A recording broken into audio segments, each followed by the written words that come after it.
चलिए जानते हैं देश और दुनिया के सिलेक्टेड काम की और महत्वपूर्ण 50 बड़ी खबरों को सिर्फ 10 मिनट में। पर अभी तक आपने इस वीडियो को लाइक नहीं किया है तो लाइक कर दीजिए।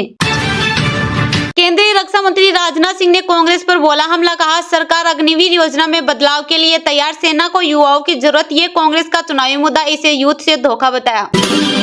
लोकसभा चुनाव 2024 से पहले श्रमिकों को केंद्र सरकार का बड़ा तोहफा, पूरे भारत देश में औसत मनरेगा मजदूरी पर बढ़ोतरी, 28 रुपए प्रतिदिन। मनरेगा मजदूरों के लिए नई दरें 1 अप्रैल 2024 से होगी लागू।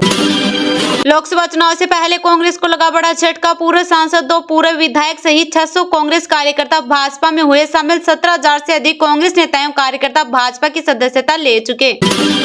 दिल्ली के सीएम अरविंद केजरीवाल को गिरफ्तारी, रिमांड से राहत नहीं। वित्त मंत्री निर्मला सीतारमण बोली, मेरे पास चुनाव लड़ने के पैसे नहीं, आंध्र प्रदेश या तमिलनाडु से लड़ने का मिला था ऑप्शन, लेकिन मैंने इनकार कर दिया। प्रधानमंत्री नरेंद्र मोदी और मेरे बीच कोई विवाद नहीं है, विपक्ष दुष्प्रचार कर रहा है। केंद्रीय मंत्री नितिन गडकरी का बड़ा खुलासा, कहा कुछ पत्रकार सीधे पीएम मोदी की आलोचना करने से डरते हैं। बंगाल में मोदी की गारंटी के मुकाबले दीदी की गारंटी, टीएमसी का फोकस महिलाओं पर, कहा मोदी की गारंटी फेल हो गई। कांग्रेस की 8वीं लिस्ट में 4 राज्यों के 14 नाम शामिल। शिवराज के सामने प्रताप, भानु, कंगना पर बयान देकर विवाद में श्रीनेत का कटा टिकट। केवल राहुल जम्मू कश्मीर का दर्द समझते हैं, महबूबा बोली, चुनाव में इंडिया जीता तो यह है हमारे लोगों के जख्मों पर मरहम लगाने जैसा होगा। लोकसभा चुनाव को लेकर भावनात्मक मुद्दे के सहारे आरजेडी सुप्रीमो लालू यादव, जातिगत वोट बैंक में सेंध से एनडीए का रथ रोकने की कवायद। राष्ट्रपति शासन का कोर्ट नहीं दे सकता आदेश, केजरीवाल को सीएम पद से हटाने की मांग वाली याचिका दिल्ली हाईकोर्ट में खारिज। कोर्ट ने कहा यह कार्यपालिका का मामला। देश की सबसे अमीर महिला बीजेपी में शामिल, सावित्री जिंदल बोली, मनोहर लाल, हरियाणा सीएम राम और भरत खट्टर ने कुर्सी छोड़ सैनी को दी। गुजरात में भाजपा के 2 और कांग्रेस के 1 प्रत्याशी का चुनाव लड़ने से इनकार, अपनों की नाराजगी के कारण छोड़ा लोकसभा चुनाव का मैदान। भाजपा ने CR केशवन को पार्टी का राष्ट्रीय प्रवक्ता किया नियुक्त, पार्टी के राष्ट्रीय अध्यक्ष जगत प्रकाश नड्डा ने उनके नाम को दी मंजूरी। कांग्रेस ने IPS अधिकारी की पत्नी को दिया टिकट, भाजपा ने चुनाव आयोग से कहा हेमंत निम्बलारकर का तुरंत ट्रांसफर किया जाए और निष्पक्ष चुनाव होने दिया जाए। बिहार में महागठबंधन की सीट शेयरिंग पर केंद्रीय मंत्री गिरिराज सिंह ने ली चुटकी, कहा कांग्रेस ऊहापोह की स्थिति में है कि कहां से अपना कैंडिडेट खड़ा करे और कहां से नहीं। लोकसभा चुनाव से पहले फिर मंडराया पुलवामा जैसे आतंकी हमले का खतरा, ISPP ने दी मॉस्को जैसे हमले की धमकी। अरुणाचल के गांव में एक और वोट लेने जाएगी पोलिंग टीम, 39 किलोमीटर पैदल चलना होगा। राज्य के 68 मतदान केंद्रों तक पहुंचने में 2-3 दिन लगेंगे। दिल्ली के सीएम अरविंद केजरीवाल की पत्नी के रिश्तेदार के यहां ईडी ने मारी रेड, FEMA मामले में हुई कार्रवाई। मैं आपका था, हूं और रहूंगा, बीजेपी से टिकट कटने के बाद पीलीभीत की जनता को वरुण गांधी की चिट्ठी, कहा मां की उंगली पकड़कर यहां आया था, मैं आपकी आवाज उठाता रहूंगा भले ही कीमत चुकानी पड़े। हार्दिक पांड्या की कप्तानी से झल्लाए इरफान पठान, मुंबई इंडियंस के कप्तान को जमकर लगाई लताड़। लोकसभा चुनाव के लिए जेडीयू ने जारी की स्टार प्रचारकों की लिस्ट, सीएम नीतीश कुमार ने पूर्व राष्ट्रीय अध्यक्ष ललन सिंह, महासचिव संजय झा, रामनाथ ठाकुर और जेडीयू के प्रदेश अध्यक्ष उमेश सिंह कुशवाहा को दी बड़ी जिम्मेदारी। अब पाकिस्तान की खेल नहीं, स्वदेशी मार्क 1A लड़ाकू विमानें भरी सफल उड़ान, 15 मिनट तक हवा में हुई टेस्टिंग। दिल्ली LG के कंगना पर टिप्पणी की जांच के आदेश, बांसुरी स्वराज की शिकायत पर लिया संज्ञान, पुलिस कमिश्नर को इंक्वायरी करने को कहा। चुनाव प्रचार में व्यस्त हूं, आज पेश नहीं हो सकती, ईडी के समन पर टीएमसी नेता महुआ मोइत्रा ने दिया जवाब, केस 4 कावेरी केस से जुड़े मामले में होनी थी पूछताछ।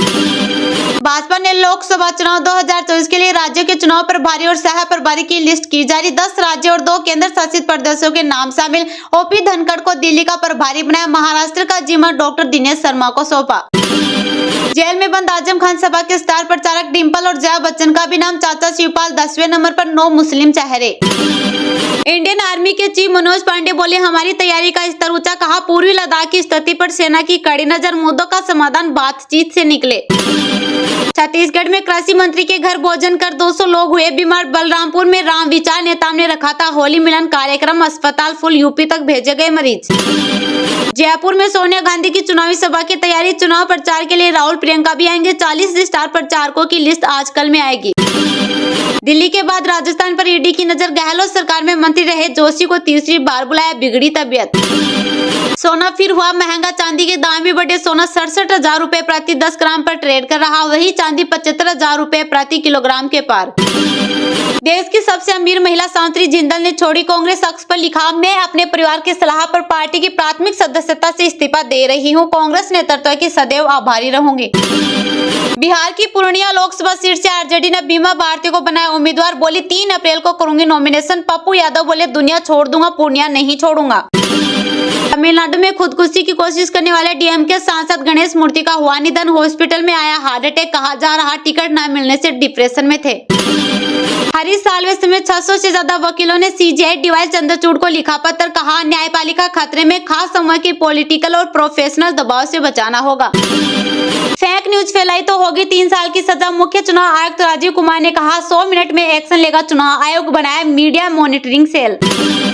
लोकसभा चुनाव से पहले कांग्रेस को दिल्ली हाईकोर्ट से लगा बड़ा झटका, आईटी के फैसले के खिलाफ याचिका की खारिज, अभी बैंक अकाउंट रहेंगे फ्रीज। महाराष्ट्र में भाजपा, शिवसेना और एनसीपी के गठबंधन के बीच लोकसभा चुनाव के लिए सीट शेयरिंग फॉर्मूला लगभग तय, भाजपा 27, शिवसेना 14 और एनसीपी 5 सीटों पर लड़ सकती है चुनाव। अडानी ग्रुप का पहला तांबा प्लांट शुरू, 10 लाख टन क्षमता का प्लांट लगा रही कंपनी। गौतम अडानी ने कहा, प्लांट की शुरुआत के साथ अडानी ग्रुप न सिर्फ धातु क्षेत्र में प्रवेश कर रहा है, बल्कि भारत को एक स्थायी और आत्मनिर्भर भविष्य की ओर ले जा रहा है। लोकसभा चुनाव के बीच बेल्ट पेपर वाले बयान पर छत्तीसगढ़ के पूर्व सीएम भूपेश बघेल के खिलाफ शिकायत, पाटन में दिए थे भड़काऊ भाषण। भाजपा नेता दिलीप घोष पर आईपीसी की धारा 504 और 509 के तहत मुकदमा दर्ज, सीएम ममता बनर्जी पर की थी विवादित टिप्पणी। राजस्थान लोकसभा चुनाव के दूसरे चरण के नामांकन हुए शुरू, 13 सीटों पर उम्मीदवार नॉमिनेशन कर सकेंगे, 6 दिन का मिला समय। 5 नए चेहरों का पॉलिटिकल डेब्यू, साकेत मिश्रा ने नौकरी छोड़ी, इकरा लंदन से पढ़ाई करके लौटी, नगीना से उतरे मनोज जज रहे। अरविंद केजरीवाल की गिरफ्तारी केस में भारत के लताड़ने पर लाइन पर आया जर्मनी, बोला हम दूसरे देशों के मामले में दखल अंदाजी नहीं करेंगे। लोकसभा चुनाव से पहले केंद्र का बड़ा फैसला, नागालैंड में 6 महीने के लिए बढ़ी आपसपा कानून की अवधि। यूएन के शांति सैनिकों के खिलाफ अपराधों को रिकॉर्ड करने और अपराधियों को जवाबदेह ठहराने के लिए भारत ने लॉन्च किया डेटाबेस, जीओएफ की बैठक में हुआ ऐलान। एनजीटी ने नहीं बढ़ाया पीएम मोदी की सुरक्षा में लगी 3 डीजल गाड़ियों के रजिस्ट्रेशन, एसपीजी की मांग को किया खारिज। राजस्थान में आज से आंधी, बारिश और ओले गिरने का अलर्ट, तेज हवा चलने की भी संभावना, फलोदी और जोधपुर में हीट वेव चली। केरल के सीएम पिनाराई विजयन की बेटी के खिलाफ मनी लॉन्ड्रिंग का केस, पीना विजयन की आईटी कंपनी को खनिज कंपनी ने 1.72 करोड़ रुपए दिए थे। भाजपा ने लोकसभा चुनाव 2024 के लिए राज्यों के चुनाव प्रभारी और सह प्रभारी की लिस्ट की जारी, 10 राज्यों और 2 केंद्र शासित प्रदेशों के नाम शामिल। ओपी धनखड़ को दिल्ली का प्रभारी बनाया, महाराष्ट्र का जिम्मा डॉक्टर दिनेश शर्मा को सौंपा। अडानी ग्रुप का पहला तांबा प्लांट शुरू, 10 लाख टन क्षमता का प्लांट लगा रही कंपनी। गौतम अडानी ने कहा, प्लांट की शुरुआत के साथ अडानी ग्रुप न सिर्फ धातु क्षेत्र में प्रवेश कर रहा है, बल्कि भारत को एक स्थायी और आत्मनिर्भर भविष्य की ओर ले जा रहा है। 238 बार चुनाव लड़ा, हर बार के हारे के Padmarajan Limca book of records में नाम शामिल। नरसिम्हा अटल के खिलाफ भी लड़ चुके चुनाव। लोकसभा चुनाव 2024 से पहले श्रमिकों को केंद्र सरकार का बड़ा तोहफा, पूरे भारत देश में औसत मनरेगा मजदूरी बढ़ोतरी 28 रुपए प्रतिदिन। मनरेगा मजदूरों के लिए नई दर 1 अप्रैल 2024 से होगी लागू। केंद्र सरकार ने मनरेगा में शामिल मजदूरों के लिए बड़ा ऐलान किया है। सरकार ने महात्मा गांधी राष्ट्रीय ग्रामीण रोजगार गारंटी अधिनियम में शामिल श्रमिकों की नई मजदूरी दरें जारी कर दी है। केंद्र सरकार ने मनरेगा मजदूरी दर में संशोधन को लेकर लेटेस्ट नोटिफिकेशन जारी कर दिया है। देश भर में महात्मा गांधी राष्ट्रीय ग्रामीण रोजगार गारंटी योजना के तहत काम करने वाले मजदूरों को पहले के मुकाबले प्रतिदिन के हिसाब से ज्यादा मजदूरी मिलेगी। सरकार ने मनरेगा मजदूरी दर में 3 से 10% तक का इजाफा कर दिया है। पूरे भारत में औसत मनरेगा मजदूरी बढ़ोतरी 28 रुपए प्रतिदिन है। वित्तीय वर्ष 2024-25 के लिए औसत वेतन 279 रुपए होगा, जबकि वित्त वर्ष 2023-24 के लिए 261 रुपए है। बता दें कि सबसे ज्यादा मजदूरी दर गोवा में बढ़ाई गई है। गोवा में 10.56% की अधिकतम बढ़ोतरी हुई है। वहीं उत्तर प्रदेश में केवल 3.04% की वृद्धि की गई है। गोवा श्रमिकों को पहले 322 रुपए प्रतिदिन मिलते थे, जो बढ़कर 356 रुपए प्रतिदिन हो गई है। कर्नाटक में मनरेगा दर 349 रुपए हो गई है, जो पहले 316 रुपए प्रतिदिन थी। मध्य प्रदेश और छत्तीसगढ़ के मनरेगा श्रमिकों की मजदूरी दर 221 रुपए से बढ़कर 243 रुपए प्रतिदिन हो गई है। उत्तर प्रदेश और उत्तराखंड में शामिल मजदूरों की रोजाना दिहाड़ी 230 रुपए से बढ़कर 237 रुपए हो गई है। हरियाणा, असम, मणिपुर, अरुणाचल प्रदेश, नागालैंड, राजस्थान, केरल और लक्षद्वीप के मनरेगा श्रमिकों की दरों में 7% का इजाफा हुआ है। अब इनकी दैनिक मजदूरी 267 1032 से बढ़कर 285.47 रुपए हो गई है। बता दें कि 1 फरवरी 2024 को वित्त मंत्री निर्मला सीतारमण ने आम बजट पेश किया था। इस बजट में उन्होंने मनरेगा के बजट में वृद्धि का ऐलान किया था। वित्त वर्ष 2023-24 में मनरेगा का बजट लगभग 60,000 करोड़ रुपए था, जिससे वित्त वर्ष 2024-25 के लिए 86,000 करोड़ रुपए कर दिया गया।